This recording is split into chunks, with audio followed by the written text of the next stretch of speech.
Okay, this is just a bit of a video of my new homemade anvil. I'll show you my old anvil that I had, which you've seen in my videos, and I kind of modified it in probably one of the last forging videos. But that's my old anvil. It's an old railway track with a piece of leaf spring welded onto it.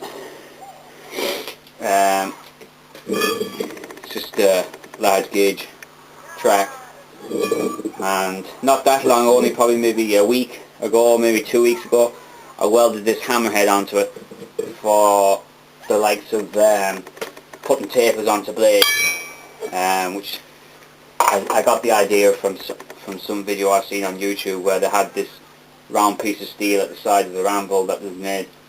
So I thought I'd try that out, and I had an old hammerhead, so I welded that on anyway. But anyway, about a week or so after doing that, I managed to get my hands on 2 forklift forks, which I've been looking out for quite a while. So anyway, that's my old anvil.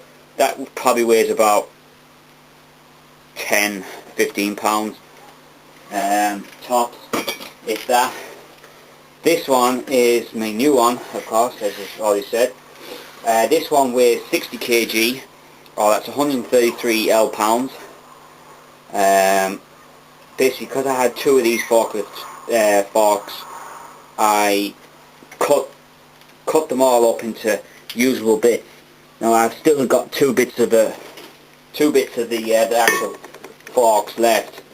The steel kind of got a bit thin at this point, so I basically left it at that. But what I cut off here, that would have gone towards the bend. Just zoom out so you can.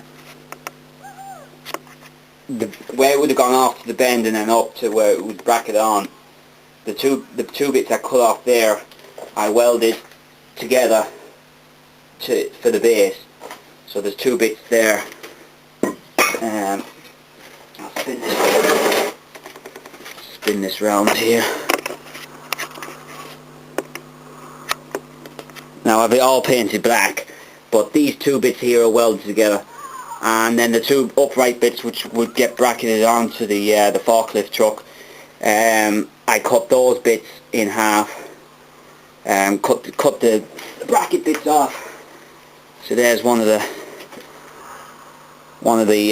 lugs that would have hooked up onto the forklift.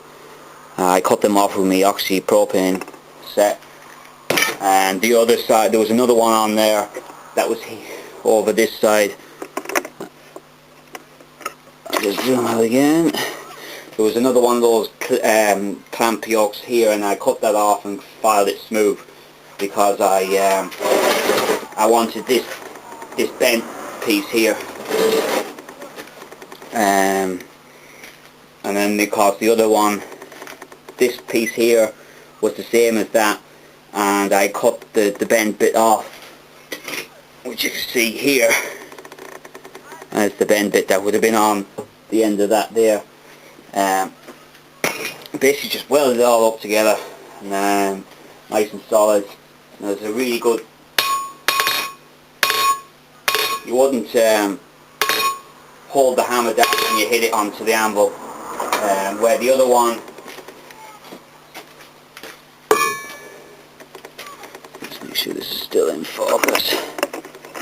Where the other one you can just about do it. So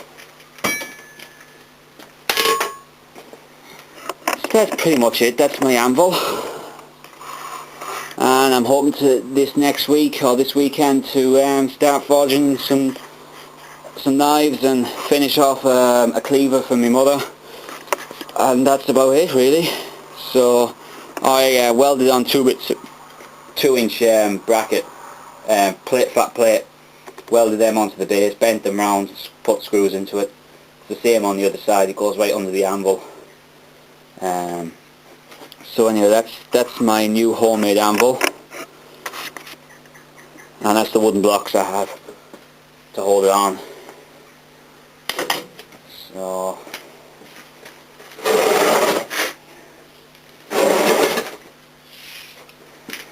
did all the welding myself. I was thinking of getting it welded by a company just down the road, because they'd have a bigger welder than the one I have, but that would have cost me some money, so, and I'm pretty skint at the minute, so I did it the cheap way and used my own welder and did it myself, and I'm pretty happy with the penetration I got even with mine.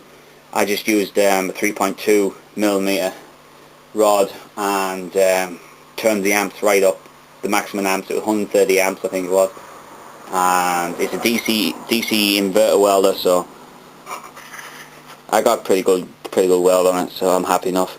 So anyway, that's the video of my new anvil I've made. Thanks for watching, and more to come.